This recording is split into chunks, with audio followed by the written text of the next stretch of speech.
Hi again. So sorry about that. So excited to be back, just answering a few questions. I see we have a little under 30 minutes, so I'm just going to go straight into answering some of the questions that I got. And I think one of the questions was, in the medium to long term adventure, travel is the future of tourism. How can we make ourselves and the tour areas ready for this shift? So I'm happy to answer this on a community tour to see the Generation Z start creating and curating. So what to ask them special. So you'll find more. So as you start to prepare and start to think about directly, what do people do in their day? Think about what makes you a whole are looking for authenticity when it comes to adventures in the city centers, which can attract tourists. I know we are the pearl, but still income can be generated in other countries. Attract. What do you have? It is without. I need to involve more of our people. So more local people, more local communities need to start getting involved and start having their hand in the tourism industry. To grow sustainably, you will see like culturally, our way of sustainability also involves in which tourism in. And then I think another question that I got was, how do we develop adventurous products? So to develop adventurous products, I think it's, like I said in my first answer, it's very important to look into, adventure, hands-on, and an experience that will involve them getting their hands dirty, their feet dirty, walking, acting, like activities, kayaking. But one key part of tourism is that a lot of the travelers that are leading towards adventure travel want to know the culture, want to experiencing. So it's very, very important that when we are developing adventure travel, we need to think first about the customer, what the customer wants, and also think about what makes us special. Because the more we do that, the more we attract travelers who are interested and keen on learning more about who we are. And I think since at the moment that are relevant to me, so amazing. And like I mentioned in my presentation, you can feel free to contact me. I'm coming from Planetera, which is the world's leading nonprofit that is using community tourism to reduce poverty worldwide. So just a little bit about that. A little bit of a reminder is we work with communities in the tourism and travel industry. We provide them with resources and training. We connect them to other community tourism enterprises worldwide, and we also provide a link to the market, to the tourism industry through traditional means of promotion, through our partnerships with large tour operators and stakeholders and service providers in the tourism industry. I've been doing this for quite some time now, and it's so exciting. If you have any questions or you would like to know more about what it is that we do, please do feel free to check out our website, planetera.org, and our social media. We do have a social media of over 10,000 people across all socials. You can follow us at Planetera Cares. You can find out more about what we're doing, where we adventure travel type community tourism enterprises. So the community tourism enterprises, much like homestays in Thailand or in Southeast Asia. We also do work with a lot of artisans and handicraft experiences, and we help them develop their experiences, grow their experiences, and also link them to getting customers in the tourism industry. And we also do quite a lot of lessons and educating, where we do trade resources with communities that we work with through our learning resources online. So we do have what we call a global community tourism network, where we do have learning resources, a learning hub where community tourism enterprises can come on there, get some resources, get some lessons, and also connect them to similar enterprises globally. So it's been such an amazing experience to see, and looking forward to getting more and more partners as we grow and helping a lot more small community tourism enterprises, community owned, led and run businesses in smaller communities. We help them and we assist them and give them the potential and the power for them to take part and be key in the tourism industry. Yeah, so thank you so much for having me. I've just got another question. How community tours join, and if you are, so you can email me at Evie Ndhlovu. It's on the on how we can add you to our global community tourism enterprise. And if you are a tour operator or a tour service provider, we are also very happy to, you know, kind of get to know you, get to chat to you, and also recommend and work with you towards integrating some more community tourism enterprises in the areas that you operate into your tours. So we do work with quite a lot of amazing tour operators. Our cornerstone partnership being with G Adventures. So you can see a lot of our community tourism partners are integrated into the G Adventures tours. An example being in Uganda, we do have the ALI Cafe and Gallery, which is the formerly known as A Child, where travelers can come and visit the gallery, buy some art, and they also do get you know, a lunch served from there. And our involvement with them was through giving them a couple of grants, one for updating their kitchen and another for training their staff, which is what we do. And also, if you know, or you know, some community tourism enterprises or smaller organizations or even nonprofits that you think could be a good fit with Planétaire, we would be so happy to get those referrals and those recommendations. It would be very, very great to get those. I don't know if I have any other questions. Yeah, thank you so much. Thank you so much for having me. It's been such an amazing experience for me to be here and to listen to all the keynotes. I wish the best, especially in adventure travel, as well as community tourism. Wishing all the best to you and to everybody in our community.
Uh, Good morning, viewers.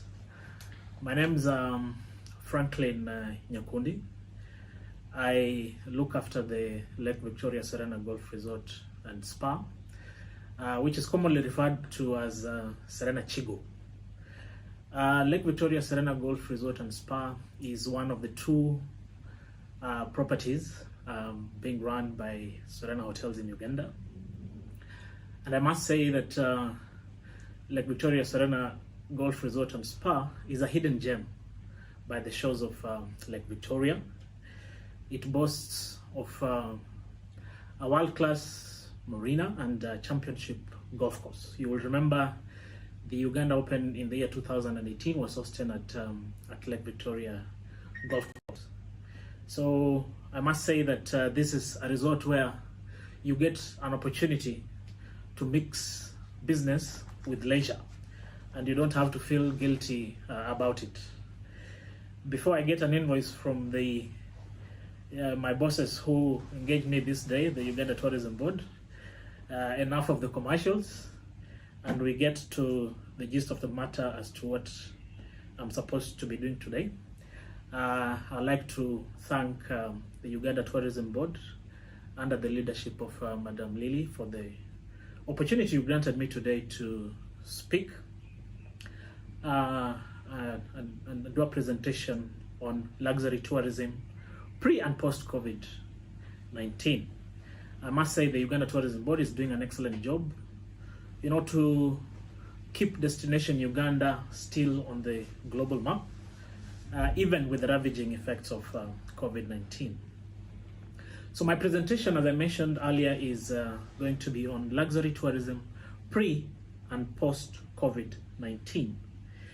I thought it is important to, first of all, define what we understand by luxury tourism. And you'll agree with me that there is no one right definition that can be able to speak about luxury tourism. However, I like to really come up with a very simple definition of what luxury tourism is, and it has to do with indulging and immersing oneself in experiences, and travel experiences for that matter, that are unique, that are stylish, very exclusive, authentic, and glamorous. So luxury tourism has to do about experiences, a lot about experiences, and experiences, like I mentioned, that are very unique and personal, which are attentive to service, again lavish, as you may know, and sumptuous accommodation that is very exquisite and unrivaled, offering very good levels of gastronomy and informative and educational guide, especially when we speak about the travel. So you will see that that definition has not really changed per se after the introduction of COVID. Luxury remains luxury, with or without COVID. However, there are certain aspects about the experiences that have changed, even with the introduction. Even when we got into COVID-19. So we see that luxury travelers really want to be in a destination that gives them that feeling that they would rather be here and nowhere else. It is like that destination was really made for them, and they can't get anything better than what they have at that point. So even with this, very bad experiences and the effects that COVID-19 are doing, and the disruption that we are seeing in the global business landscape, which has really affected the hospitality industry, we see that still there are very big opportunities that COVID-19 has also brought in, and that the industry needs really to position itself and tap into those opportunities. So let me now go back to how was luxury tourism pre-COVID. And you will agree with me that there is a lot we can talk about how luxury tourism was, and tourism in general was before COVID. But for purposes of my presentation today, I limited myself into 7 major areas that we can speak about today as how luxury tourism was before COVID. And then I'll be able to later on look at luxury tourism post-COVID. One area that I looked at was perception. There is the perception that luxury tourism pre-COVID was for the select upscale end of the market. And this market was tended to favor destinations such as the Maldives, Dubai, Mauritius, and in Africa we can speak about South Africa. As a result, the hospitality industry has navigated towards such destinations to have the necessary products and experiences so as to be able to cater for this market and to market these destinations in the right platforms. The second aspect is, I'd like now to focus more home, is in East Africa, specifically in Uganda, we've seen a lot of investments into infrastructure, investments into facilities, hotels, and we've seen the presence or the entry of international hotel brands getting into the country, and Uganda having a wealth of natural resources and unique experiences such as the gorilla and chimps viewing. We see breaking into the travel segment has always been very difficult, although some players in the industry have really made significant contributions. And we see, talking about my employer, Serena Hotels, having come up with a top-notch facility, and that is Lake Victoria Serena Golf Resort, the 18-hole golf championship, like I mentioned, which is, by the way, really affiliated to PGA. It is a championship course, and we can be able to even host international tournaments into this destination right here in Uganda, like our neighbors are doing in Kenya. The other aspect is pre-COVID, the costs in terms of marketing was very huge. And this is not easy because it requires a dedicated sales and marketing effort, really with very high marketing budgets, which is always not possible because we know that the turnovers do not allow. And this really affects in the industry, in the tourism and travel sector in Uganda.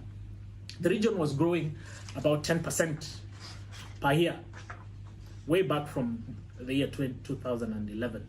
So before this disruption came in, the industry was steadily growing. There was steady growth, both in terms of tourist arrivals and the investments that are coming into the sector.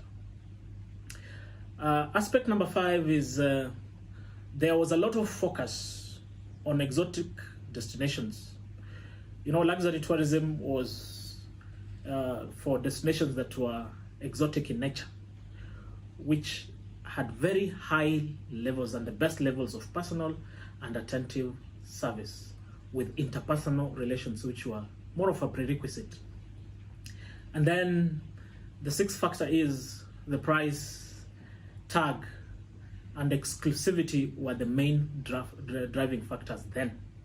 Pricing was always an issue. When you speak luxury tourism, price comes into mind because to be able to offer the kind of experiences that I mentioned is it's not cheap, and pricing became then a very crucial aspect of that.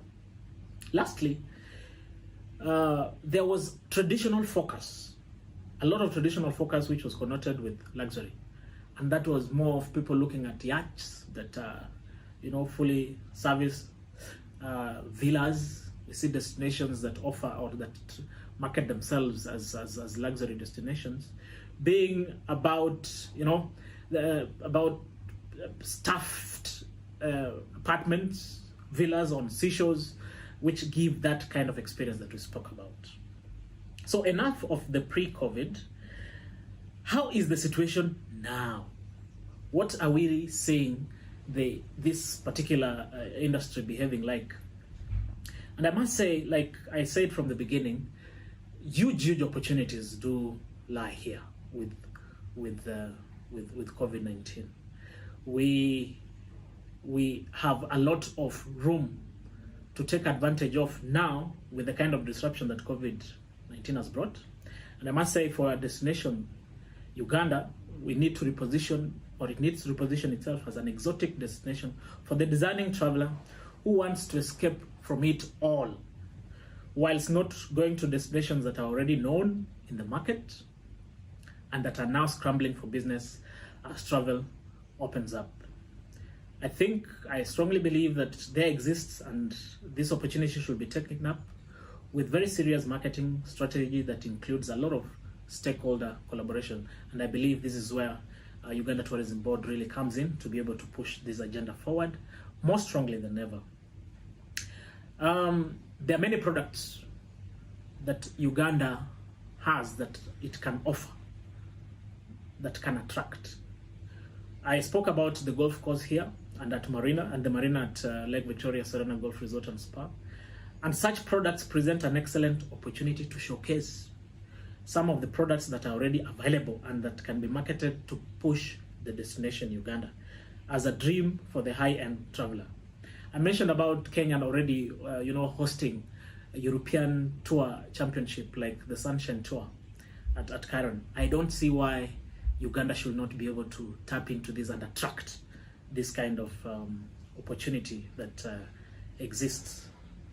We see now a lot of shift in focus, and that's my third point on post-COVID. The world now is currently, combating a second wave. It is becoming apparent that the luxury travel industry will be changing for the foreseeable future. We are not going to a point where we say, this is it.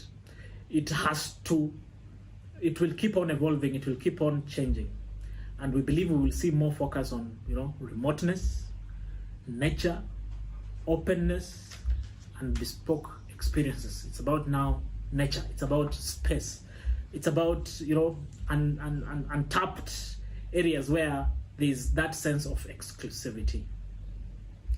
Focus now is on safety and hygiene. We are going to see that hygiene and safety and social distancing are going to be the key element. However, still retaining the leisure element. Social distancing might be here to stay. The other area of concern for many is staying away from others. Privacy and personalized experiences are now the key point or the selling point. We might see new destinations like Uganda being sort of, after all, really, for smaller groups as opposed to the big luxury groups that will be organized before. A feeling of checking in without having to be around another person is what we are going to see to be now the main issue. The focus for the luxury travelers will be privacy and personalized experience, like I mentioned. The other area is localization. For now, travel industry experts say the luxury market will remain more local, with people not wanting to venture too far from home, because it's becoming more and more, challenging. The market is cautious about having to travel in a plane, moving cars, and all that is becoming bothersome. So the market will most likely want to look at local opportunities or local places, destinations to visit. Luxury travel will become very complex. More variables will need to be considered, which will make travel advisors' job more demanding in order to give this kind of experiences that we see for the luxury travel. So with social distancing measures, the demands and definition of luxury travel will change for everyone. For some, it may mean more time with their family and privacy at a luxury hotel. For others, it may even mean a private, safari at a luxury lodge in Uganda or in the region, where there is not too much traffic going into that. Exclusivity again, we see that. Like I mentioned, social distancing is going to be here to stay. Whilst the pre-COVID world was more about personalized experiences, post-COVID world will come with the element of personalized social distancing. So again, social distancing is going to be here to stay. Post-COVID world will mean that trust, flexibility, and safety will become more important than ever when traveling or when staying anywhere else around the world.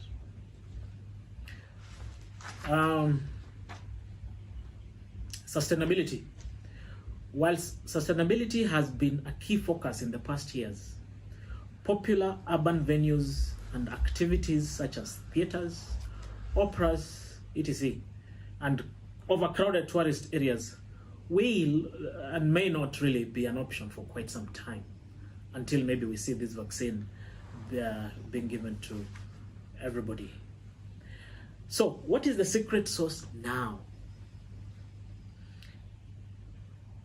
We will see a shift to more ecotourism and nature experiences such as safaris, which travelers can do more safely and which support the local economy around their usual travel destination.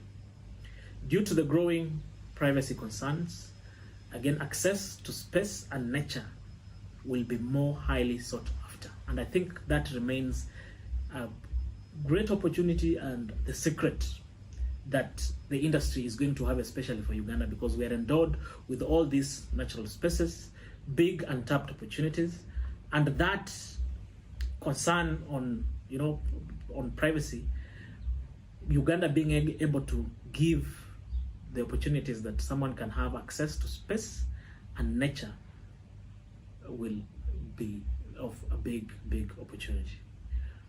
So in conclusion, ladies and gentlemen, taking you back to the definition that we gave of luxury tourism, it is my honest belief that Uganda is a perfect description of what luxury tourism should be. We must tap into these huge opportunities that exist. We spoke about the openness, nature. We spoke about the uniqueness of destinations, all that Uganda has. And this is where we need to focus more on those rather than doing what everybody else out there, any other destination can. Every destination can be able to implement these COVID protocols. However, it is not possible to replicate or duplicate nature that has been placed where it is. And Uganda has that more than any other destination that we can speak on. This is where we need to look at the ecotourism and the sports tourism, because they give the uniqueness and the space that travelers will be looking at. And I know with the involvement of the key stakeholders into doing this agenda can be able to be pushed, and we can be able to market Uganda for what it is. I can assure you, as my parting shot, that when you wake up in Uganda, you will feel like there is no other better place to wake up from. Thank you.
on destination weddings and honeymoons.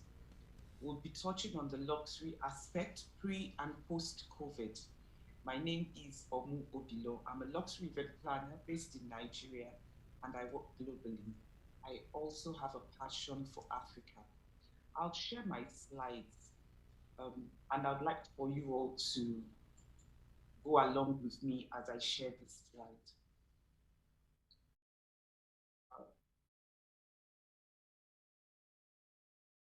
So we're talking about luxury destinations pre and post-COVID, like I said, sorry.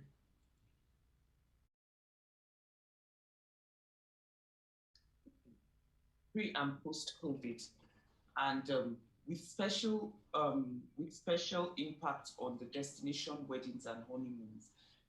I would first start by taking a few of my thought process on luxury and the luxury market and where it has been. What would you say that a luxury brand is really? I had put that up in the poll earlier. Is it about the materials, the quality, the design, the price, or the experience? Is it because it's experiential and all that? The answer is yes to all of it.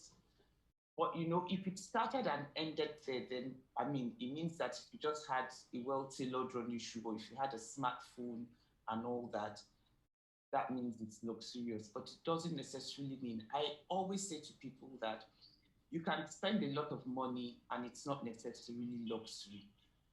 So it's not always centered around money. The key to luxury is that it's centered around exclusivity. This has always been what the luxury market is. The feelings that you invoke. I like to use the word mystic. It's a bit mystical. And that is what luxury, as we know it, has been. But as we know, things are changing and fast changing in the market. Now, what has changed? There's been globalization, and this was even before COVID, but COVID brought it to show. And then there's been the disruptive impact on internet and digital technology. In the past, luxury was you walk into the shop, the experience, the way that you're treated. But as things have gone, we're dealing with the millennials now. Everything is about technology. So what has that done? As a luxury brand, you're going to have to look for how to revolutionize your institution, your location, your job, whatever it is that you offer, to work alongside with technology. Now, a lot of people also are looking for personal fulfillment and self-actualization. I'll use an example. There's a shoe, I'm sure that a lot of ladies know those shoes. They are extremely uncomfortable and extremely expensive and considered luxury in any way, shape, or form. So when you men see us putting them on, you think that we're really looking luxurious. We also feel luxurious, but with a lot of pain.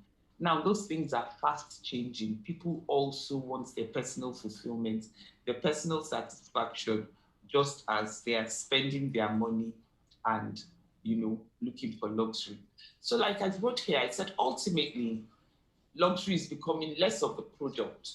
It's becoming less of products the consumers want or own or places they want to visit.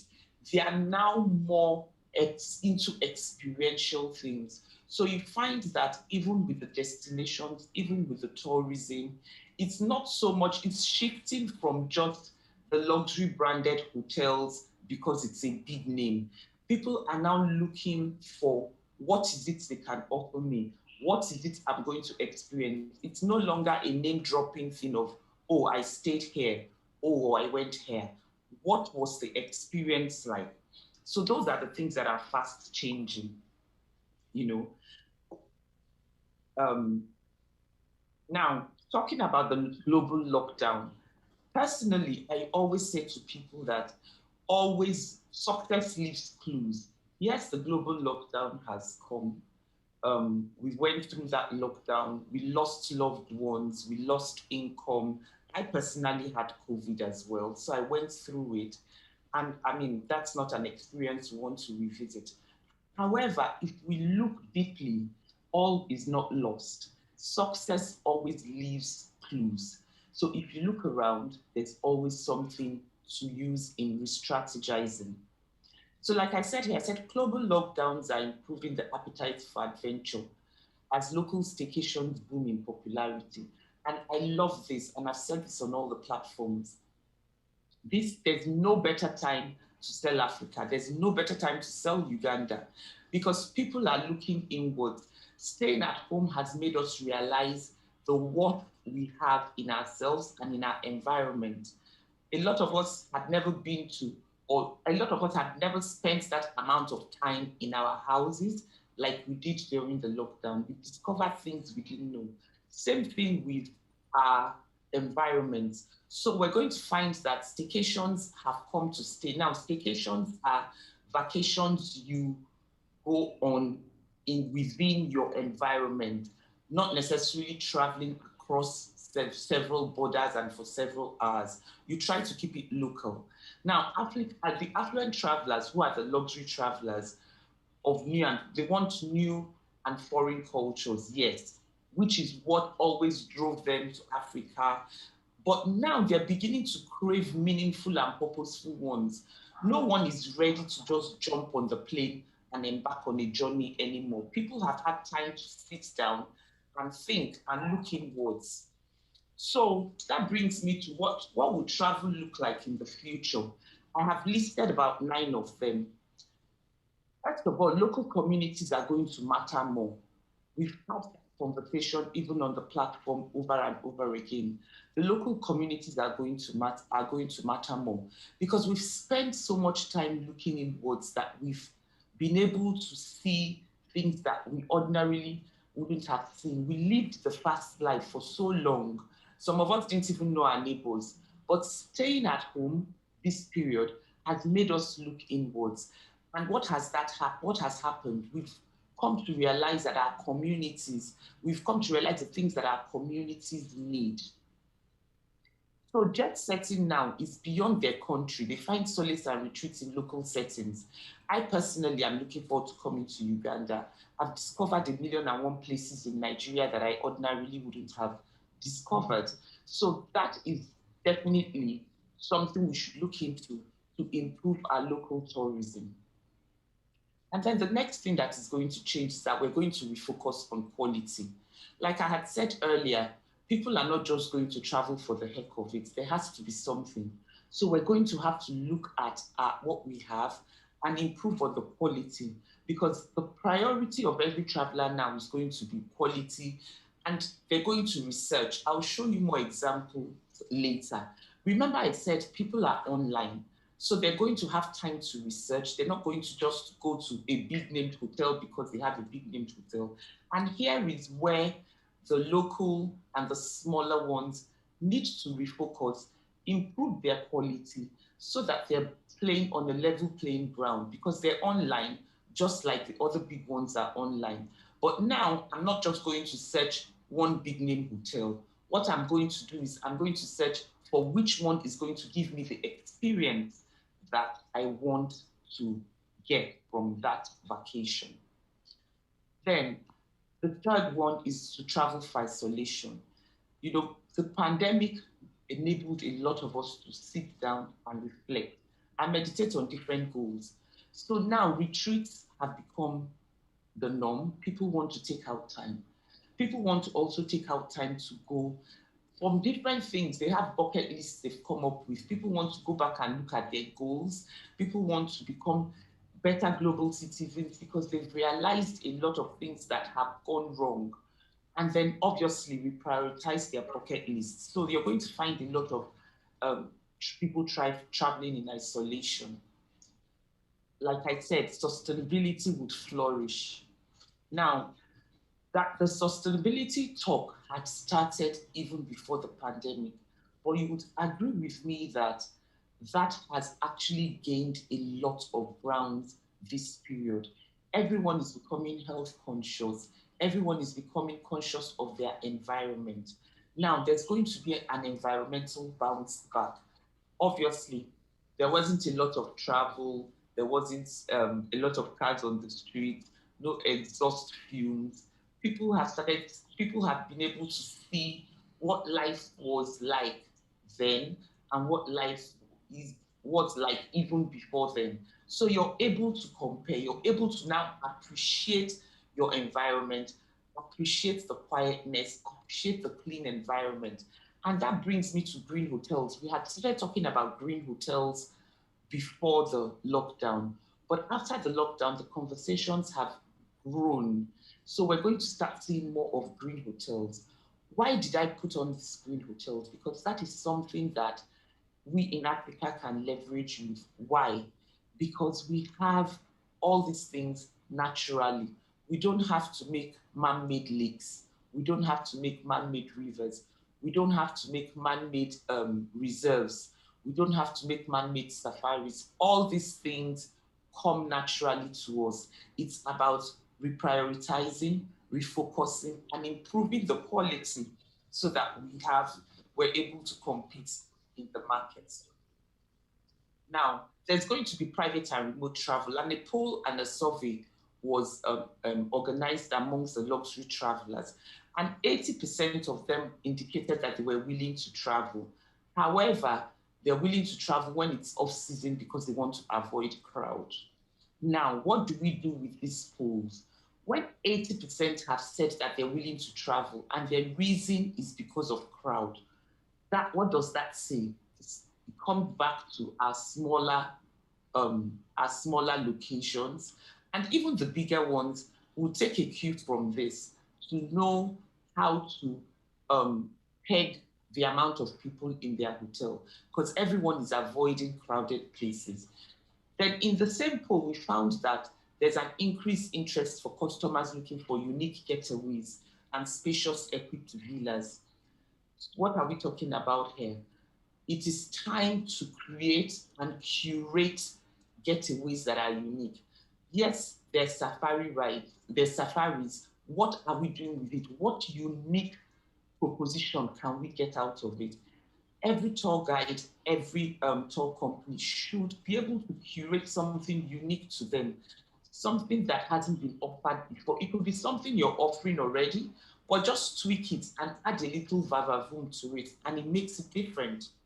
Now, there's a strong desire to be outside and experience the great outdoors. That is the same thing we're talking about that we have to offer. And this is a poll that was taken. So it's not just something that I came up with off the top of my head. Now, 60 of those respondents indicated that outdoor activities are more important. Now, for different reasons. One, we've been indoors for so long, we just want to be outside. Two, we don't want to be too close to people. We want a lot of fresh air. Now, lastly, majority of the respondents are more likely to travel to beach resorts. 69% of them said that. 50.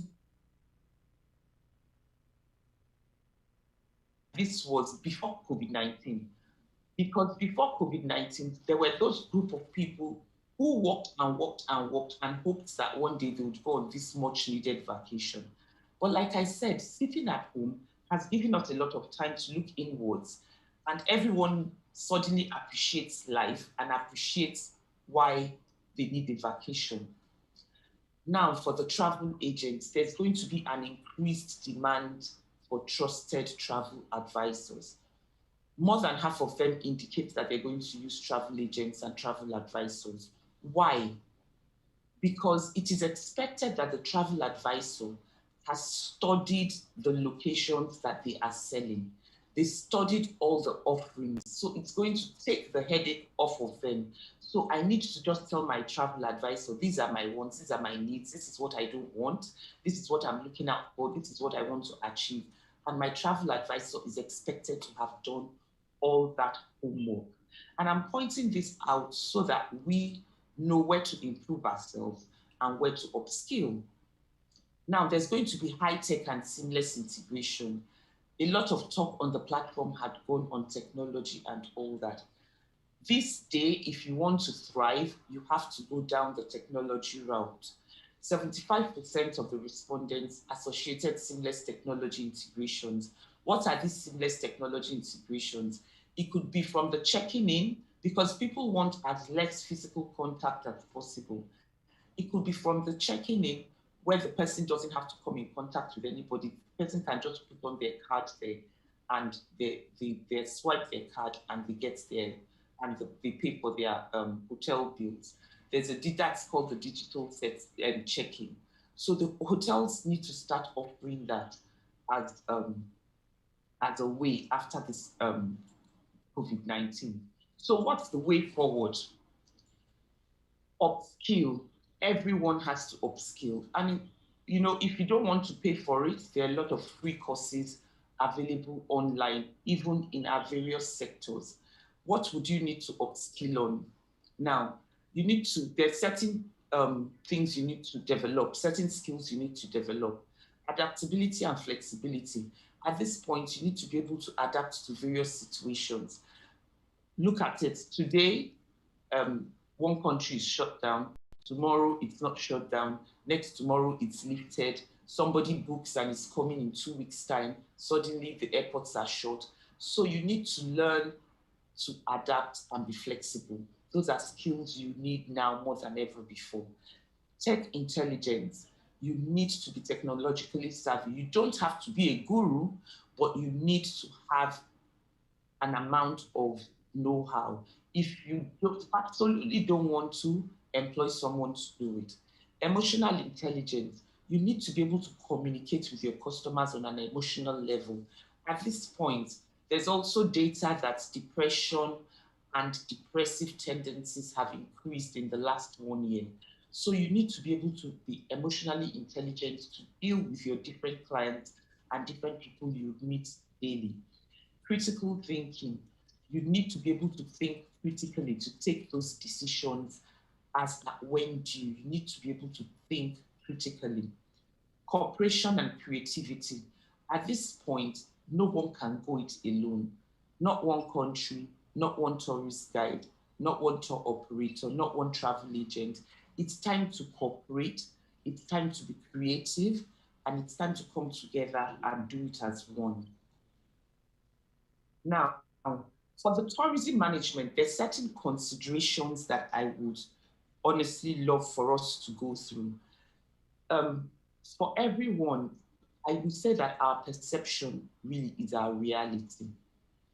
However, we need to be careful because while they perceive it online to be safe, we also want them to get there and it's their reality.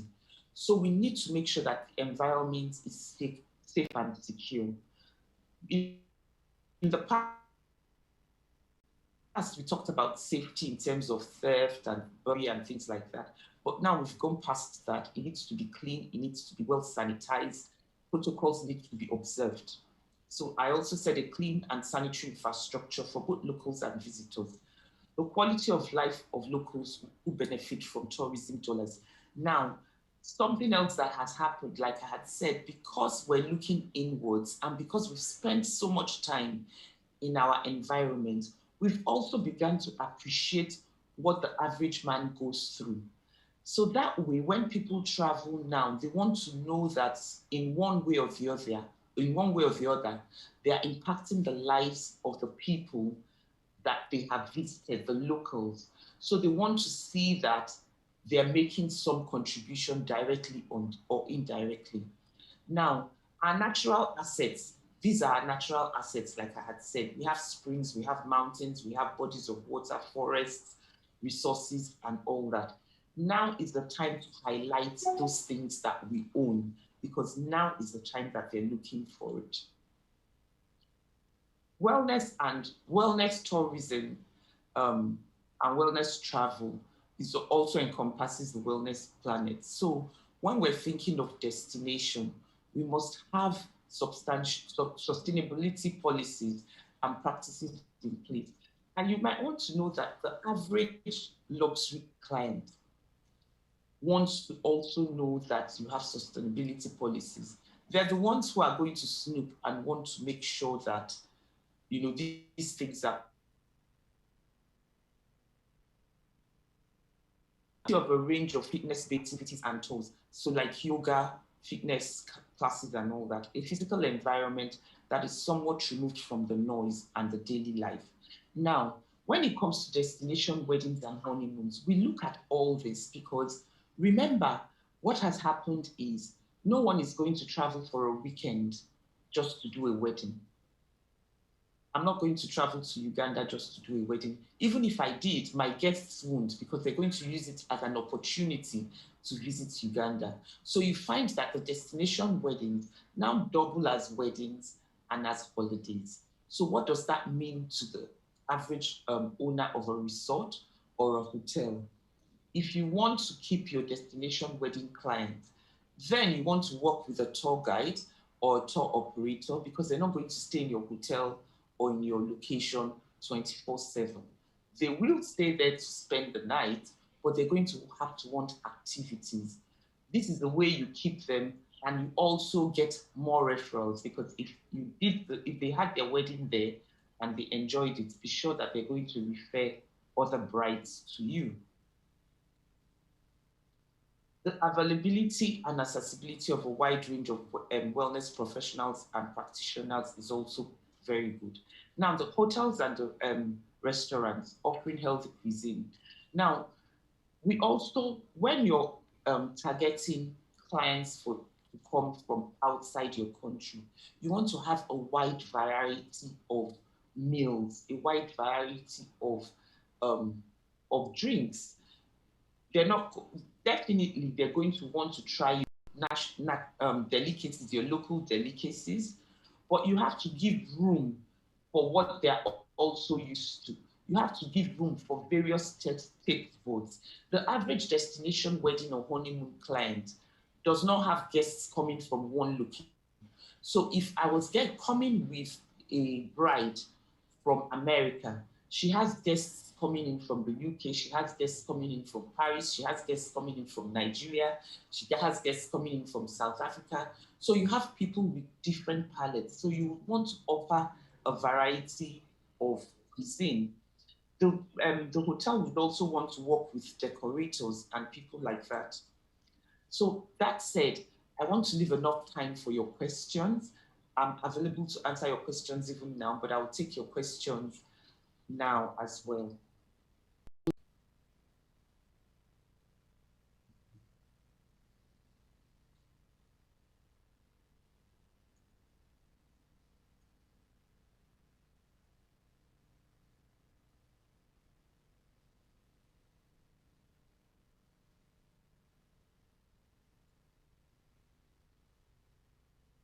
So I'll take your questions now.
there's a question that says, what cities are compatible with COVID when it comes to post-COVID destination weddings? I'm not sure that I understand this question. But what I think he's saying is, what city complying with the restrictions, or what work.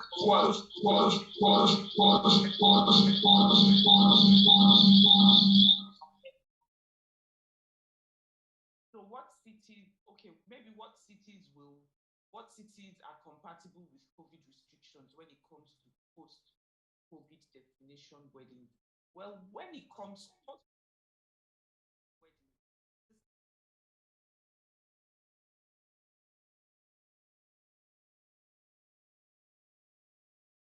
so at the moment, when we want to choose a destination, the first thing we're going to consider is, are flights allowed into the city in the first place? That's one. Secondly, we're going to consider, because different countries have opening in stages. Some countries, for instance, in Nigeria, initially was 30%, 50% capacity, and yesterday now science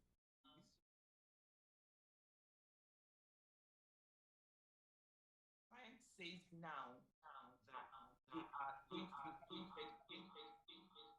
I would want to make sure that the rules in that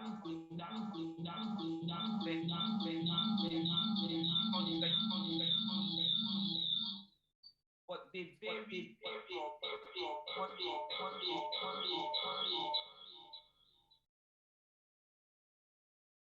from one destination to the other. I hope I answered you. What do you consider when choosing destination wedding planner? Thank you very much. So I would first start. One of the major things you consider when choosing a destination wedding planner is to find out if the person has vast knowledge of the locations you want. Sometimes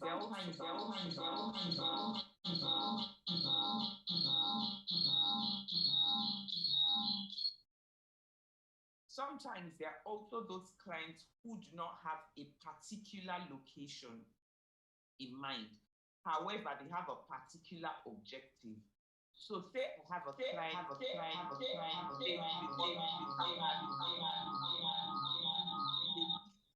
destinations.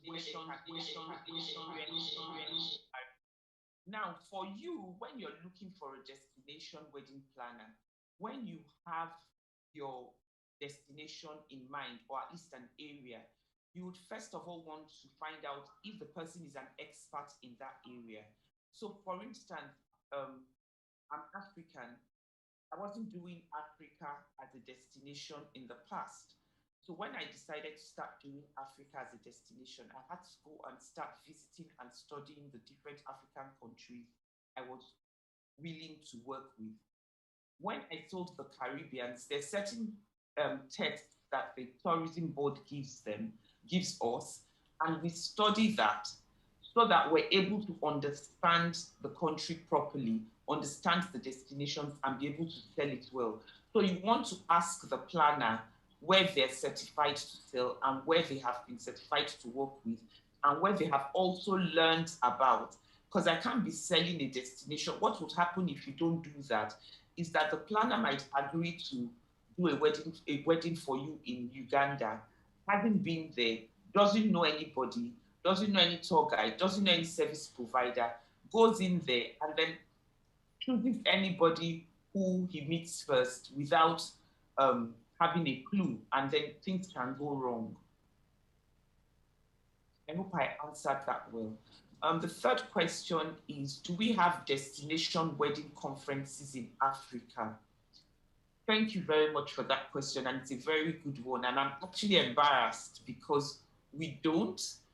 And I've been a destination wedding planner for for more than 15 years. I've been a sandals expert for more than 15 years. And it's embarrassing to know that I did not bring it home to Africa. but it is something that we would want to look at we're now learning to look inwards. There should be this, because we get there and they're selling their places to us and we never have a body to sell ours to them. So that's a very good question, and that's something we should look into. Which location in Uganda will you have as a destination wedding?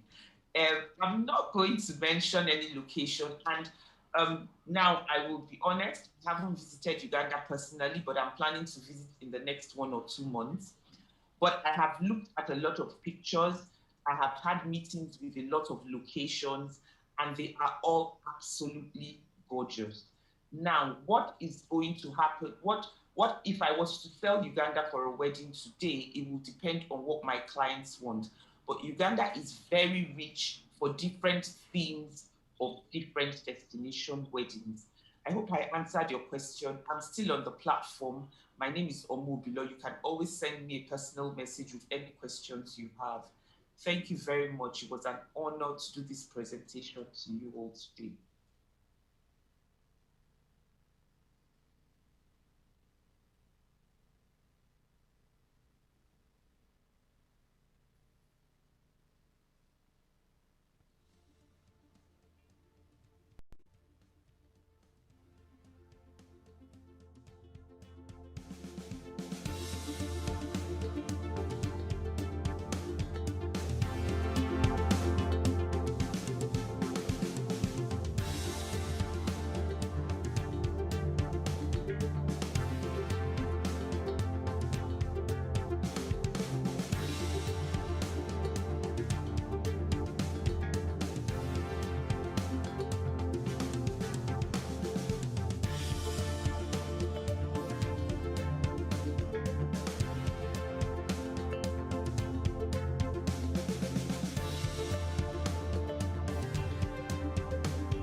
Okay.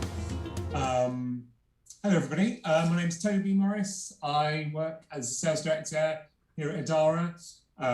We are a data and technology company who aggregate travel data. We don't do too much in Africa, so it's a real pleasure to kind of be having the opportunity to talk to you here. I'm going to explain a little bit about what we do to start with, and then I'm going to go on and talk a bit about some kind of key sort of trends and behaviours that we're seeing kind of coming out of sort of the COVID recovery, and also in sort of digital marketing in general. So in terms of looking at Adara to start with, as I mentioned, we're a data and technology company primarily. We use travel data and other kind of discretionary spend data to help brands understand and reach their audience a little bit better. We work with partners in 5 main ways. So firstly, we help brands monetize their data.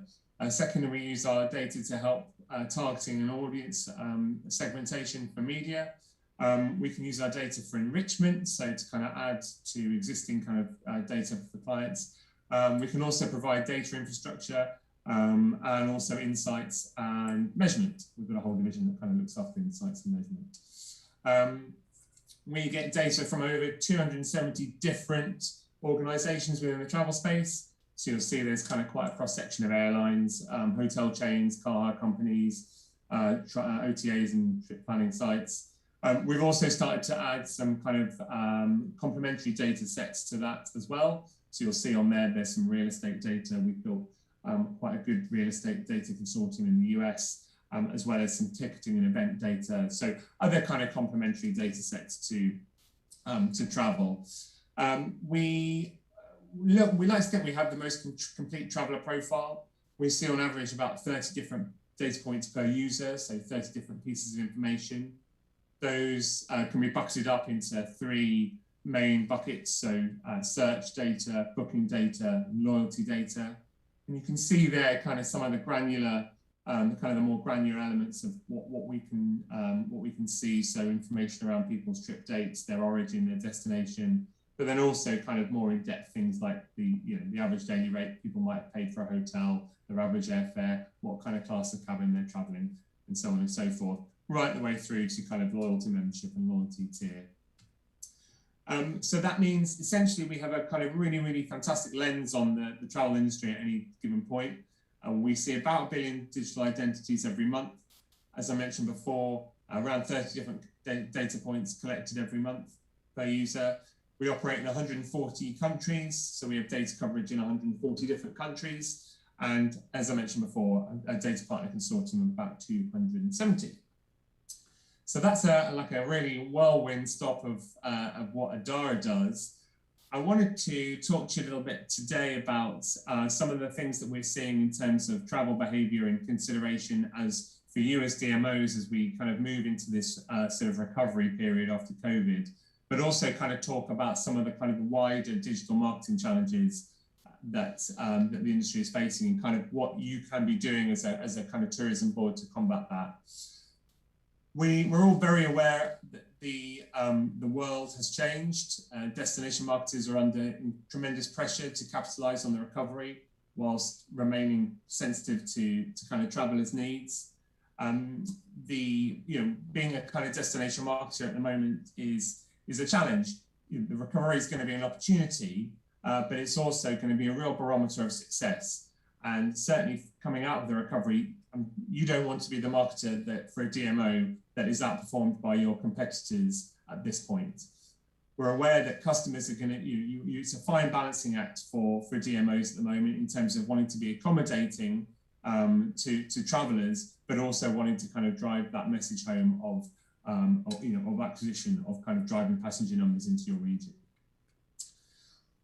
As you can imagine, with the kind of the travel data that we have, we do a lot of work with different tourism boards across the globe. We talk to them on a pretty regular basis because tourism boards are generally quite interested in the data that we have.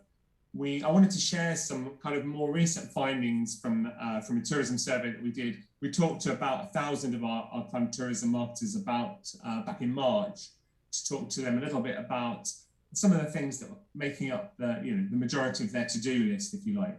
some of the things that they were kind of focusing in for the first half of the year. I wanted to kind of highlight some of the answers that came through. Hopefully some of these will be things that you that are kind of entering into your orbit as well. So first of all, certainly privacy changes and the deprecation of third-party cookies are things that are really, really sort of flying high in terms of the the kind of the to-do list, the order of play for destination marketers in 2021. I'm going to talk a little bit more about the consequences of that sort of shortly, but it's certainly kind of very, very high on the kind of priority list for everybody that we spoke to. Performance, high performance continues to be a very, very important KPI, both in terms of performance of their region, but also the performance of their suppliers, the performance of their team.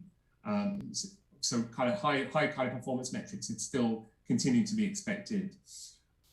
That said, there's also a lot of consolidation that's been going on, both inside and out. So 61% are kind of now working with a limited amount of team than perhaps they had back in 2019. They're also looking to consolidate the kind of the suppliers, the vendors that they work with, whereas before, they might have been working with 2 or 3 different vendors on projects, looking to kind of consolidate that into one, maybe 2 vendors. Over half of you have received COVID-19 relief funds from, I guess, either your respective governments or from kind of private investors. Perhaps not surprising, but maybe a comfort to kind of see that over half of you have had to kind of seek assistance to keep your heads above water as a department. But that, and all in all, there's still a huge amount of uncertainty that's kind of in the market. Different regions are coming out of the recovery at different times. There remains a lack of funding for tourism in different regions. And as I mentioned before, there's less resource. Teams are operating with less staff and less resource than they kind of had before. What is that looking at in terms of the recovery then? So, the recovery remains a kind of bumpy, inconsistent period. I've got 2 graphs here that I wanted to show you. I work for a data company, so I can't really get away with doing these without showing any graphs. But this kind of shows the sort of the recovery the recovery kind of trend that we're seeing running from the 1st of May through to the end of September. And you can see, this is all pulled from our data consortium, by the way. You can see that the next few months promises to remain pretty volatile. Varying levels of vaccination, varying levels of infection, plus differing border controls across the region means that the coming months are going to look very, very uneven. If you drill this down even further into Africa, so this looks at kind of all travellers travelling from EMEA into African destinations, it remains a kind of inconsistent picture. There's a good amount of near-term travel, so that kind of travel that's taking place between the 0 to 15 day travel window, and that's really kind of propping up the market as far as we can see. That travel that's sort of classified as essential travel, and then that kind of seems to stall, and then there seems to be a bit of a recovery as we move into July. This is a pretty typical picture, I think, at the moment when we look at other regions and we kind of pull similar data going into other regions. Very, very kind of high, near-term travel, and then that kind of mid-term market has, is kind of very, very uncertain. I've got a chart here that kind of talks to that a little bit more, and you can see, how much that kind of 0 to 15 day market is actually, as I say, propping up.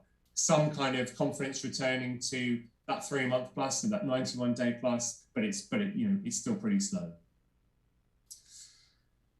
So in addition to that kind of the sort of the time frames that travellers are looking to travel in, there's also going to be other consumer behaviour that's changing. We know that pent-up demand is considerable. We've seen that when we've been able to, when we have had those kind of little windows when we have been able to travel, when there's been rumours of travel corridors or actual travel corridors opening up between regions. But for the time being, consumers are still going to be very much subjected to travel restrictions. There's going to be consumers that are looking for safe experiences, so places that they've been to before, places that they know. But then there's also going to be travellers that are really going to want something extra out of their first travel experience, their first or second out of lockdown, that are really going to want to kind of throw a bit of money in it. I've heard that the concept of revenge travel being mooted. this idea that people are really wanting to kind of go all out for their first trip. As a result of that, consumers are spending more time than ever researching. That research is happening across device, so across TV, across laptops, across desktops and mobiles. And so you as destinations need to make sure that you're kind of available in all of those particular environments. And they certainly continue to expect more from personalization, from terms of the content they're providing, but also the kind of the itineraries that they're looking to kind of construct, and any kind of interaction that they're having with travel partners as a whole.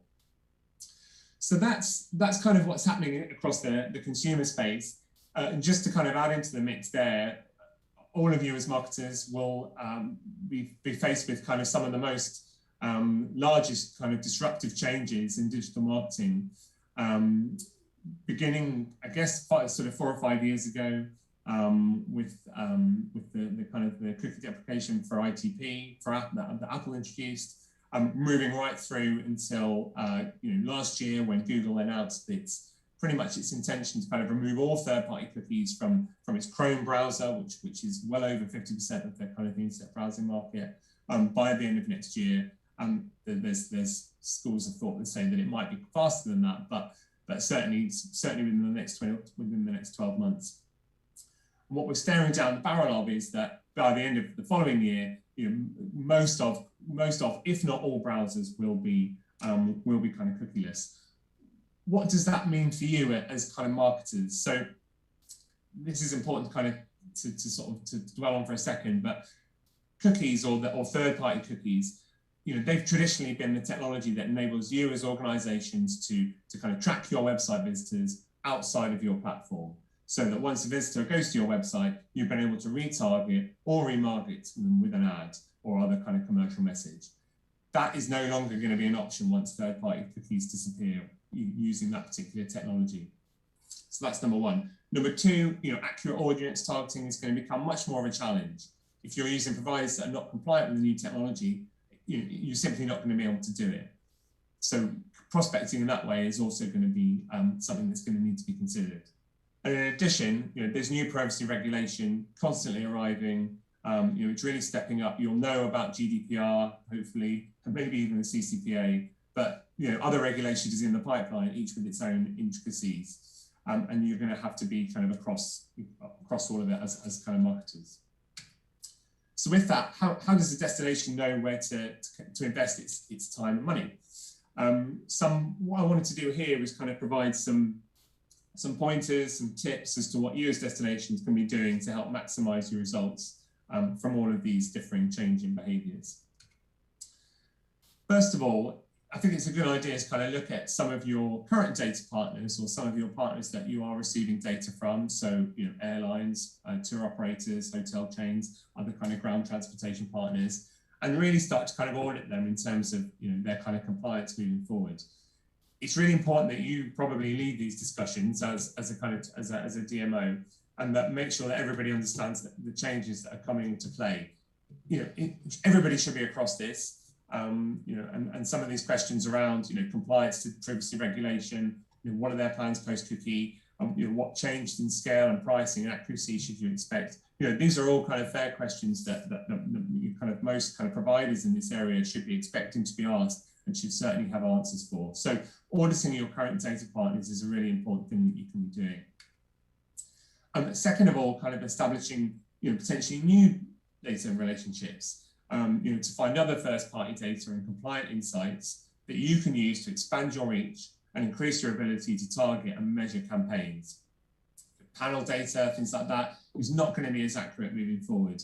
And so, different kind of campaign measurement techniques might be necessary.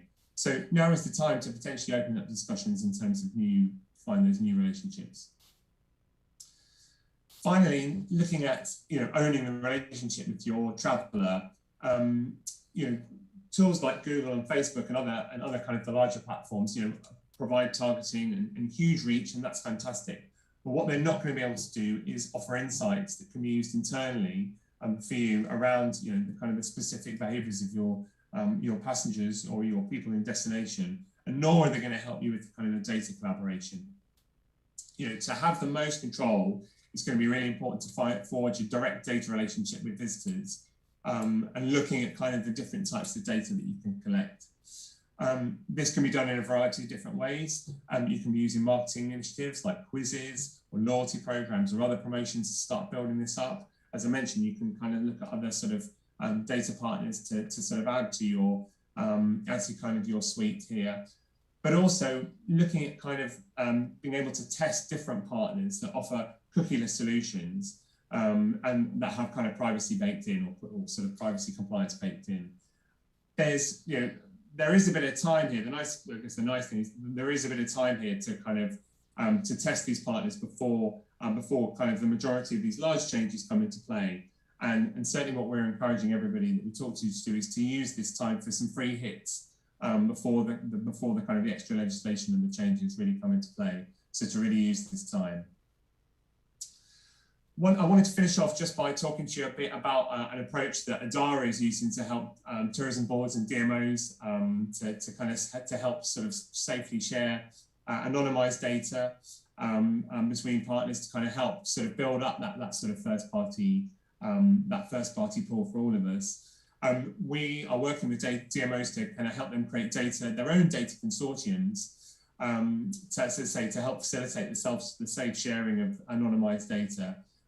Using really the framework that's kind of was created for the original Adara business. So I mentioned before, you know, our business was built on you know, aggregating travel data through a consortium. This is kind of much the kind of the same principle. This is a slide that likely warrants for a follow-up. If anybody has any questions on it, I'd be happy to kind of pick up afterwards. But today, I just kind of wanted to rattle through it to give you an illustration of an overview as to what we can do in this area. What we typically do then is kind of get you know, brands to kind of start with the digital assets they have, such as, you know, your website, other CRM data. You can then add other kind of first-party data partners that you work with who pass data and insights to you. So these could be, as I said, airline partners, tour operators, GDS, and kind of have that sort of aggregated and kind of accessible via our Adara software development kit. We can then take the process of tokenizing or anonymizing the data. So this is a kind of process that enables you to share the data and between entities safely and in a privacy compliant way. So the data becomes completely anonymized. Once that can happen, once that process has happened, it can then be passed into what's commonly referred to as a customer clean room, which is essentially just a blank cloud drive or other infrastructure that can house the data and be readily accessible to who it needs to be readily accessible to. Again, at this point, other sources can be added to enrich the data. So things like you know, scoring, value scoring, and we have another tool around called Impact, which allows you to measure return on ad spend. But the data kind of can be enriched at this point as well. And then finally, the data is, once it's kind of been fully anonymized and ready for sharing, it can be passed you know, between organizations to their respective DMPs or DSPs or analytics platforms to be actioned upon to kind of achieve whatever sort of business objective they need to. The data you have, you know, can then be hopefully a greater number or certainly, you know, enhanced, which should allow you to kind of generate greater results from the kind of the data that you have. It's this model that we really believe will be the kind of the future in terms of you know, data sharing between tourism boards.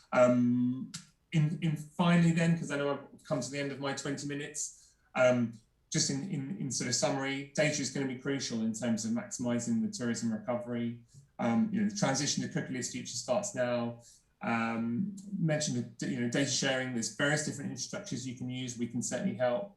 I think it's really important as well that you as organisations are looking to build that continuous stream of new actionable data sources. It's, you know, in this time of upheaval, certainly the worst thing I think that any of us can do is to stay the same. So kind of start asking questions, start testing new ideas, and forging new partnerships now. A couple of quick reference points. The Adara Trends Tracker, which was a tool that we made available freely online in the kind of very start of the pandemic, which looks at search and booking trends across sort of macro regions around the globe. That's still live. Have a look at that if you haven't had a chance to. And then there's also some other kind of blog resources here, which I'll make sure are made available after this for you to kind of read a little bit more. That's me. I think I'm now going to throw to Michael in Manchester, and he is going to talk to you a little bit more about Trinity. I think, Toby, they just asked some questions that have just come through the chat, so maybe you potentially want to answer those first before jumping. Oh, okay. Let's have a look. Questions. I have one question from Matthias. What are the best digital media engaging American buyers? It depends. That's a fairly broad question. I'm happy to pick that one up with you afterwards if you wanted to send me a message on the platform, because that probably warrants a bit of a few more questions as to what you're actually looking to achieve. So yeah, I'll pick that one up after you. What tech is being used to minimize physical contact in your market? I guess in terms of the technology solutions that are available for, most travel is being done online, and most kind of travel booking and searching is certainly being done online, which is certainly reducing the amount of physical interaction. We're seeing a kind of greater increase in we're seeing that's increasing. So, but I'm not sure whether that's that feels like that's kind of perhaps happening everywhere, but I don't know. More. Let me just see. I think there's one more. Do I think it's worthwhile to sell to African destinations? Obviously, absolutely. Do I think it's worthwhile selling to African destinations? And as I say, we work with a few different destinations. It's certainly been a region that we haven't had, as large a presence in up to this point, but it's certainly something that we're looking into more, and kind of we have a presence there now. We work with South African Airways as a data partner, so we certainly have kind of data coverage in the region. Is it beneficial to invest in your own app? I reckon that's a question more for Michael, but I would say, depending on what you want your app to do, I would understand what you want to achieve from your app in terms of how it's going to enhance your business, and then invest accordingly. Don't just don't make an app for the sake of making an app.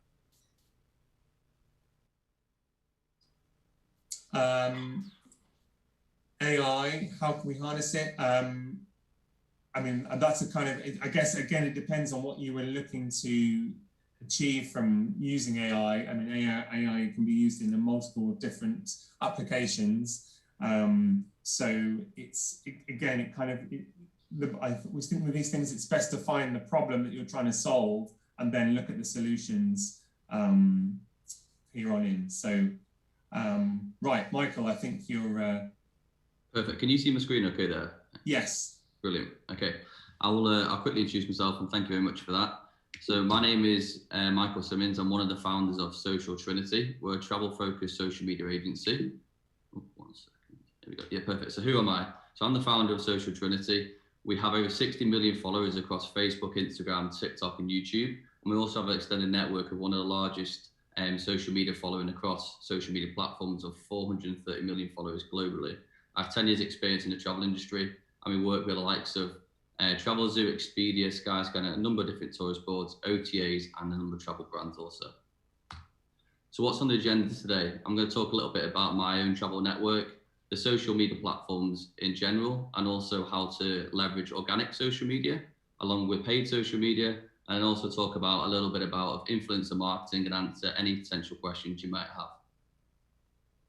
So my own travel network at Social Trinity, previously just mentioned, we've got over 60 million followers that we've grown organically ourselves. And then we also have access to the largest travel network in the world on social media that equates to 430 million followers. And as you can see here on the left-hand side of the slide, it's 190 million followers on Instagram, 190 million followers on Facebook, and over 50 million followers on TikTok as well. And this is again just a slide just talking about a little bit about some of the key accounts that we have on Facebook.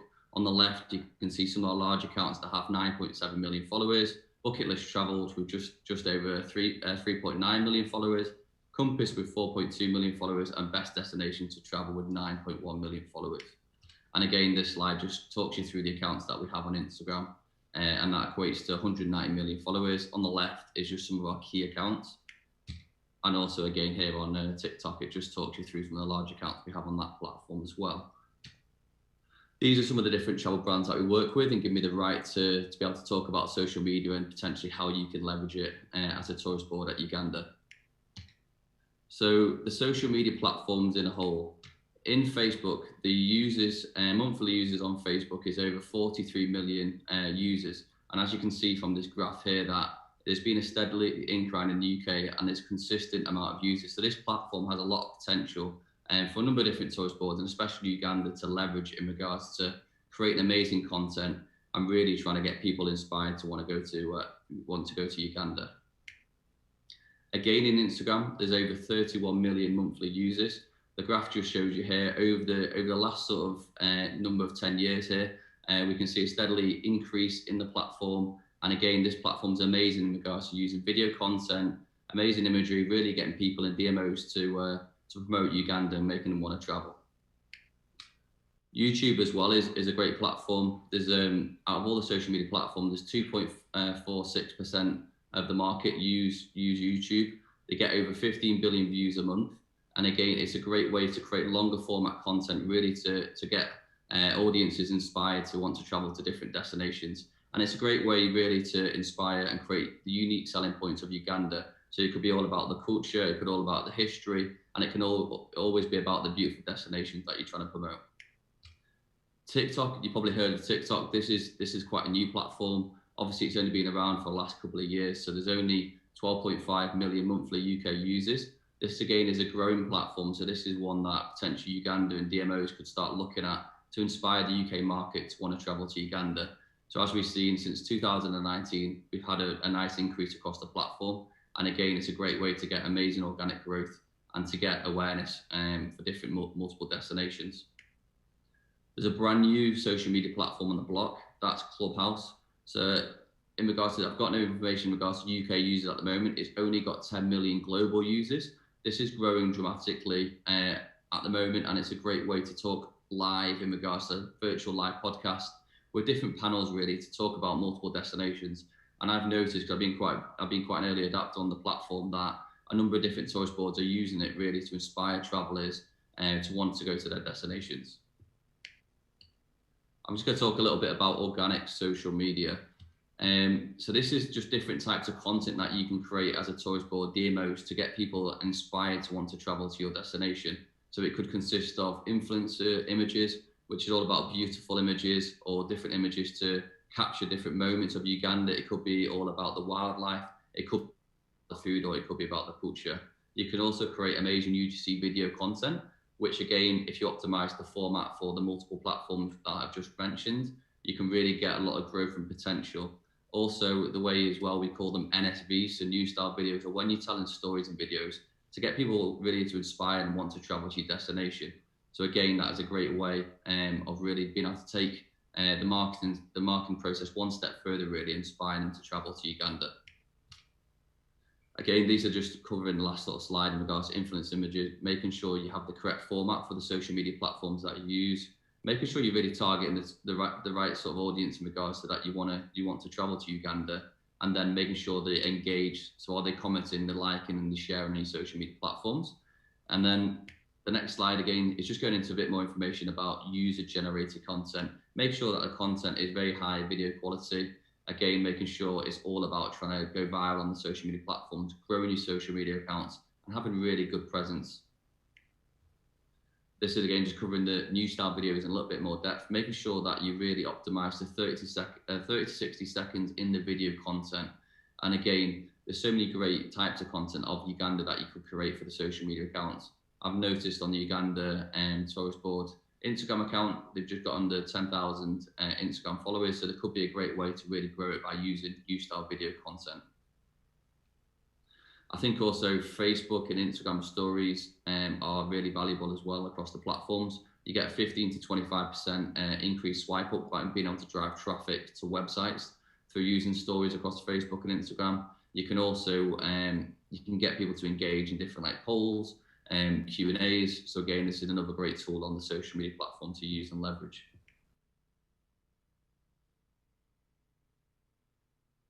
What for London? So in regards to how to actually generate return on investment through social media and through the platforms I've listed before. So again, we call it a funnel model, making sure at the top of the social media ad, that's all about the brand awareness. You're trying to get people to interact, engage in the social media ad. Then the next part of the funnel is all about engagement, driving through to a website. And then the bottom of the funnel is all about return on investment, getting them to either capture their data or generate an actual booking to your destination. And there's a number of ways that tourist board DMOs that we've worked with in the past do this. They either partner with an online travel agency or a booking platform partner where they can actually demonstrate and show the bookings coming through. So again, that can also be very effective. This is also going through each stage in a little bit more detail. So in the awareness phase, it's really important that you have the right audience and that you're testing with the ads, making sure that you're really optimizing the spend. Then it's all about the placement of the testing. Make sure that the design and the copy on the ad creative is really inspiring, that makes people want to click through, and in this case, book to Uganda. And again, make sure the copy and the testing is all correctly done and the click-through rate is efficient so it goes through to the website. The second stage of the paid section is all about the consideration, making sure that people take that next step and click through to the website, making sure they potentially add to basket, or it could be moving around the website or interacting with different parts of the website really, which potentially could lead to a booking. And then the final stage is all about the conversion, the last phase of the social media ad funnel. Make sure that we get them to go through, capture data, and also generate a booking going through to Uganda in this case, making sure that they don't drop off and how we can make it efficient as possible. I also like to talk a little bit about influencer marketing and potentially how you can leverage it as well. So lots of DMOs, they're not really sure about how to work with different travel influencers. My agency works with over thousands of different travel influencers globally, and it's always important to make sure you look at their media deck, make sure that you vet their social media accounts, looking at the interactive rates, the engagement, does that match up with the audience that you're trying to get through to travel to your destination. And then obviously it's all about agreeing a set fee to potentially work with them, or content that they can create and add value to your tourist board. What we do also, which is a little bit different as well, is all about a dummy challenge. So we're quite different as an agency. So we'll actually create a brand new social media account from scratch, and then we'll send it viral really, just to demonstrate the power of the network that I earlier spoke about had. So this slide here is all about being able to send different types of content viral. So if you can see in the bottom of the screens with the phones there, you can see the reach that we've generated from scratch. You can also see the amounts of shares, comments, and likes we got from zero. So again, this will normally outperform pretty much most tourist board that they've been able to do organically, because I've got those millions and millions of followers. I'd love to sort of answer any questions that you might have. I know I've flown through that. I didn't want to obviously talk too long on that one.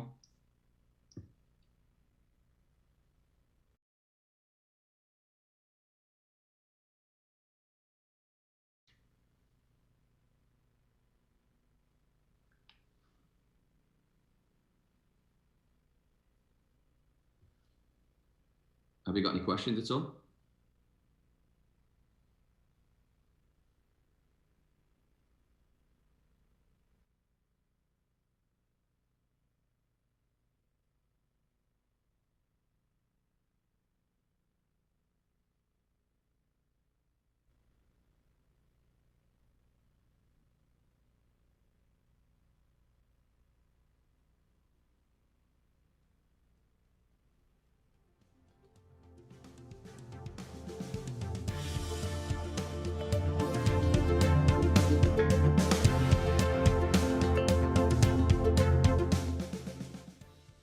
Perfect. We're just going to wait for some questions to come through now.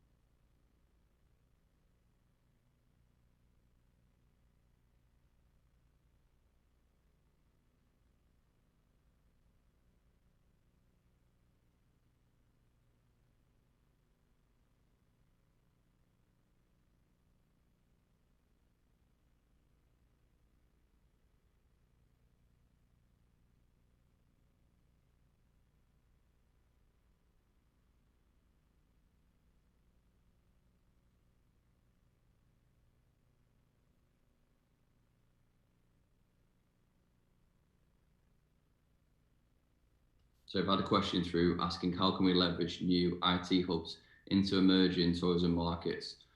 I really think the potential being able to obviously leverage new IT hubs would always be about creating engaging social media accounts. So that could be across Instagram, Facebook, TikTok, and then using the engaging content really to drive traffic through to the website.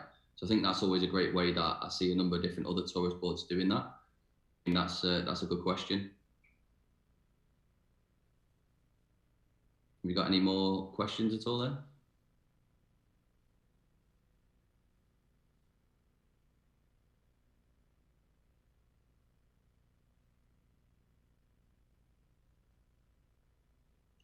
Yeah, so we've got another question asking what is the best content to market for tourism?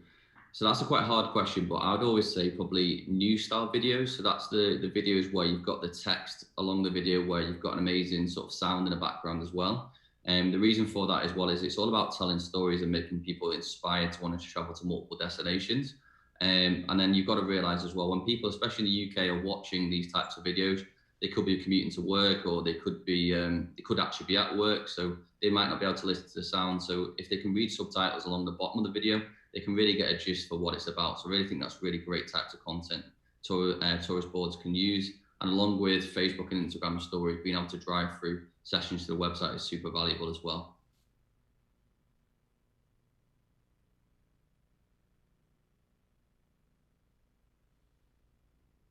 Got a question asking about CRM systems and automation software. Is it the future? I definitely probably say it's going to have a massive part of obviously social media going forward in digital marketing. We've recently seen, like on Instagram, for example, there's a chat monkey now, which can reply to direct messages coming into the account. So again, that takes a lot of legwork away from different social media teams that are replying to a lot of direct messages coming to the social media accounts. So again, it just speeds things along, and it just helps with the process. So yeah, I do think automation is the future.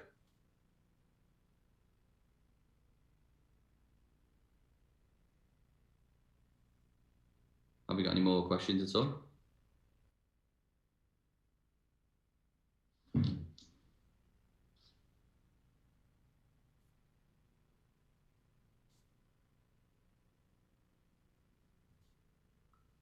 Sure. So just being asked to touch upon obviously storytelling with social media. So we find the most engaging types of content is people that obviously tell authentic stories about different destinations.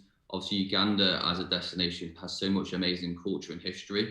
So again, I think there can be loads of different types of stories that you can touch upon and that you can obviously capture people's interest, especially within the UK market. Obviously, I've talked upon the number of engaged monthly users across all the platforms, like Facebook with over 40 million monthly users, Instagram over 30 million monthly users. It's all about trying to create content that travel audience will want to engage with. Myself, obviously, growing these large travel accounts with millions of followers, I've done that off the back of creating amazing content, but then also making the audience really interact, asking them questions where they can leave them comments to ask their opinions on different types of content moving forward. So yeah, I do think storytelling is massively important in the tourism sector, and especially for Uganda.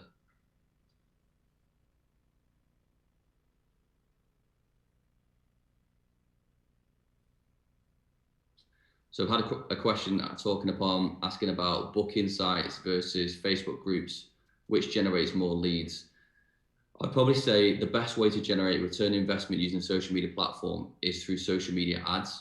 So social media ads is amazing because you can add a Facebook pixel onto a website, and you can track all the traffic that you're driving through, which generates in regards to bookings. Facebook groups are really good for great conversations moving forward and being able to capture people's data and potentially promote a destination. So it could be really good for DMOs and especially Uganda Tourist Board. And then in regards to actual booking sites, that's where their sole purpose is all about generating conversions and bookings. My agency's got a lot of experience working with all different types of booking platforms, also working with a number of large Facebook groups that we own as an agency. So I think a mixture across the board, but the strategy going forward will all be about paid social media ads to drive conversions. In regards to Inspire, it's all about organic social media marketing. So yeah, any more sort of questions on that?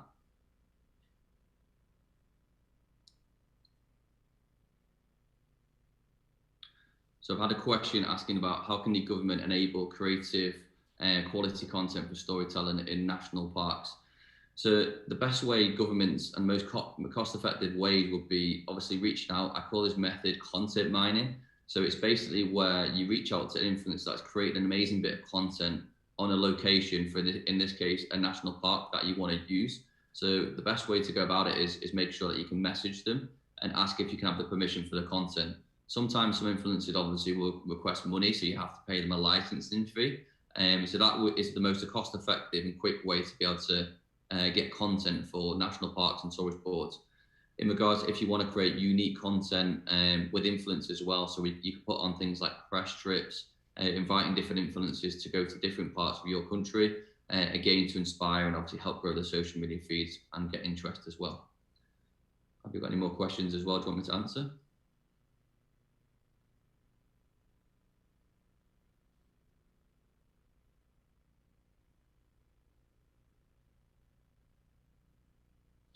So I've just got a question asking about the basic ad budgets that you need to get a return investment on ads. From experience, from my agency working with all different types of tourist boards, online travel agencies, travel brands, the starting price will be around sort of £2,000 a month ad spend, really to be able to make sure you're doing enough testing. So I talked about before in regards to the funnel model, making sure that the awareness page, pushing people down the funnel to obviously try and convert.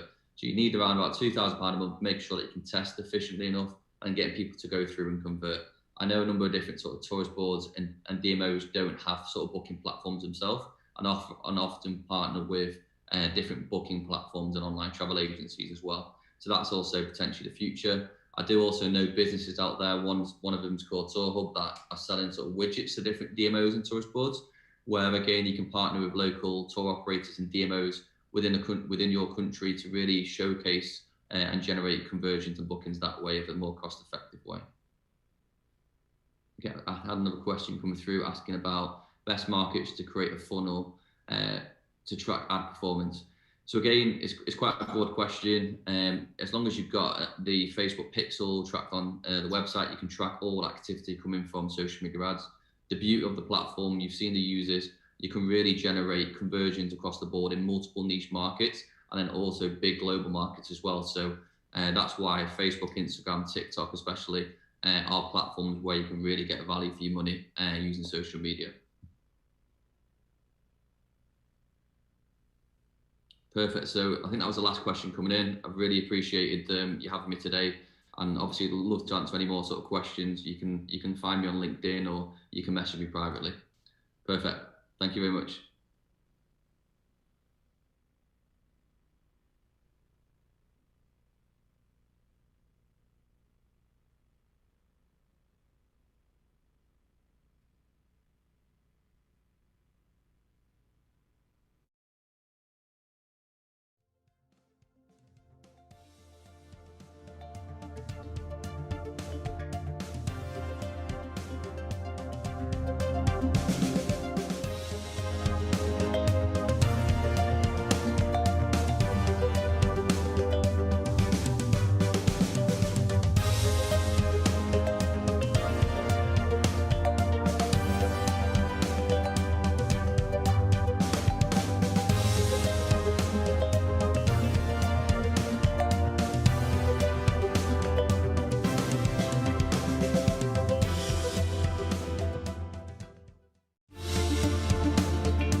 Welcome to one of Africa's highest, most remote and unknown mountain ranges, located in Uganda, the Pearl of Africa. The Rwenzori Mountains, also known as the Mountains of the Moon, are stretched over 120 kilometers long and 61 kilometers wide.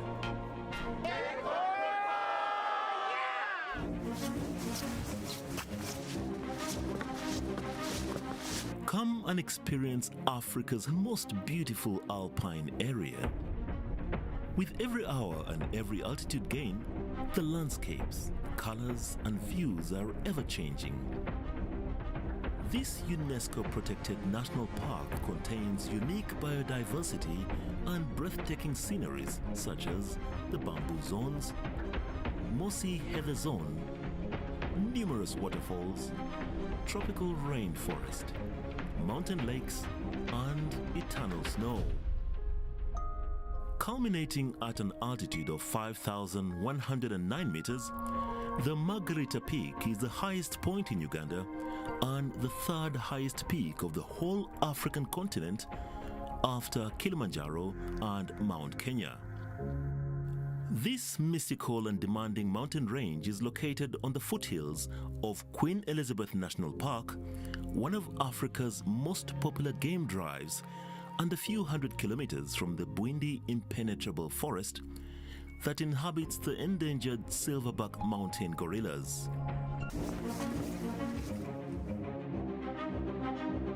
Rwenzori Mountains offers trails for all levels of hikers, which range from 1-day to 10-day trips. The shorter trips are not as physically demanding and still showcase the amazing beauty in the art of nature, including rare vegetation, rivers, and numerous waterfalls. This unique biosphere is a true gem that needs to be preserved not only for the many endemic species it contains, but also for the local community which directly benefits and lives from the mountain's gifts.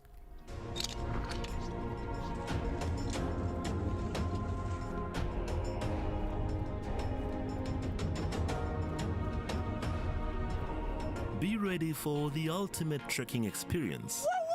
Come and discover Rwenzori, the Mountains of the Moon located in Uganda, the Pearl of Africa.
Welcome to one of Africa's highest, most remote and unknown mountain ranges, located in Uganda, the Pearl of Africa.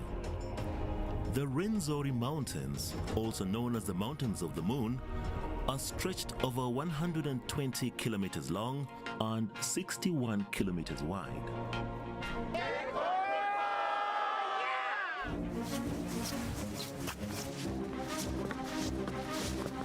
Come and experience Africa's most beautiful alpine area. With every hour and every altitude gain, the landscapes, colors and views are ever changing. This UNESCO-protected national park contains unique biodiversity and breathtaking sceneries such as the bamboo zones, mossy heather zone, numerous waterfalls, tropical rainforest, mountain lakes, and eternal snow. Culminating at an altitude of 5,109 meters, the Margarita Peak is the highest point in Uganda and the third highest peak of the whole African continent after Kilimanjaro and Mount Kenya. This mystical and demanding mountain range is located on the foothills of Queen Elizabeth National Park, one of Africa's most popular game drives, and a few hundred kilometers from the Bwindi impenetrable forest that inhabits the endangered silverback mountain gorillas.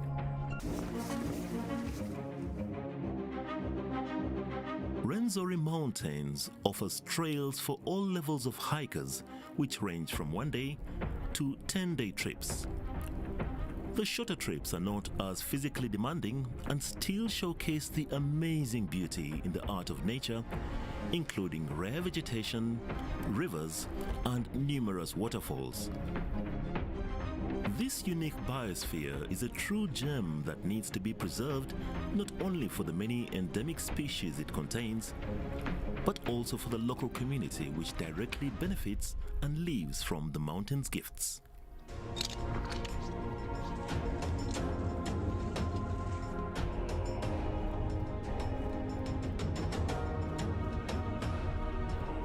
Be ready for the ultimate trekking experience. Come and discover Rwenzori, the Mountains of the Moon located in Uganda, the Pearl of Africa.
Uganda is a fairy tale. You climb up, and at the end, there is a wonderful new world.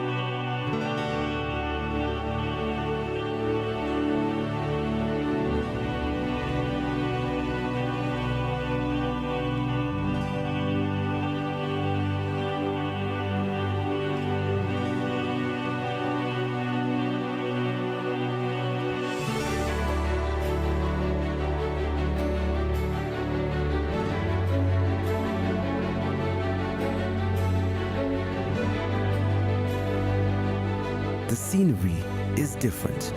The vegetation is different. The climate is different. And most of all, the people are different from anything elsewhere to be seen in the whole range of Africa.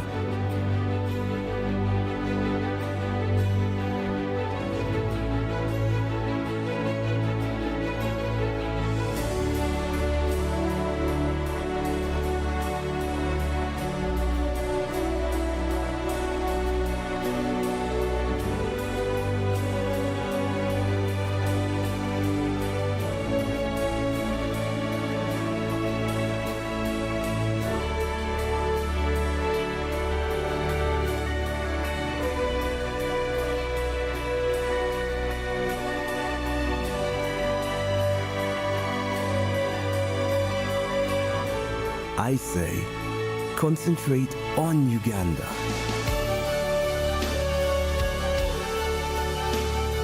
For magnificence, for variety of form and color, for profusion of brilliant life, bird, insect, reptile, beast, and for vast scale.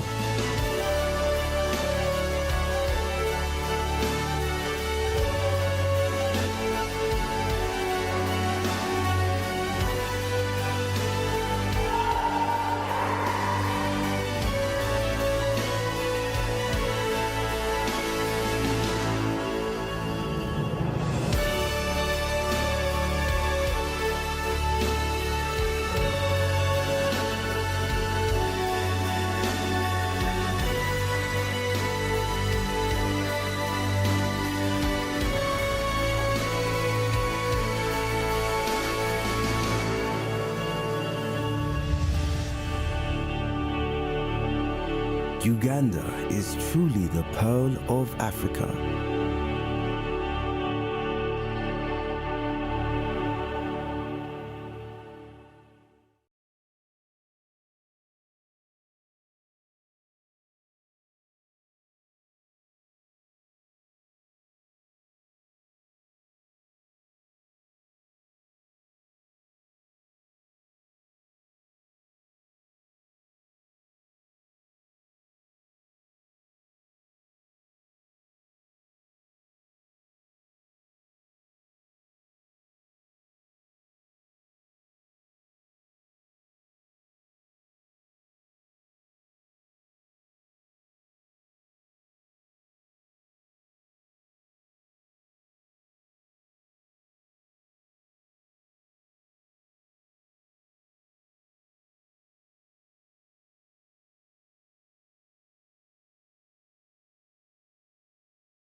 Kampala is a city originally built on 7 hills with an extensive national history on a spectacular landscape.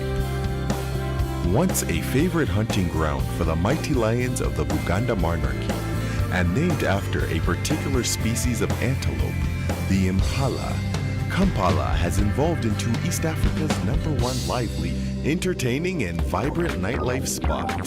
Step into a city where good friends drink together while offering remarkable hospitality with a blend of true love and friendship, drawn out in a world far from home.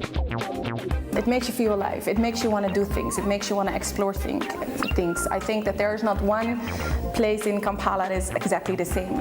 So when you go to one place, you think, oh my gosh, this is new again. I didn't know this existed. People want to see it, stop over, see the place, interact with each other. It's a business city. Kampala is a very happy city. I think that has to do with the people that are here, with the events that are happening. I remember City Carnival, I remember food festivals, I remember confidence in Kampala City, in Uganda as a secure country.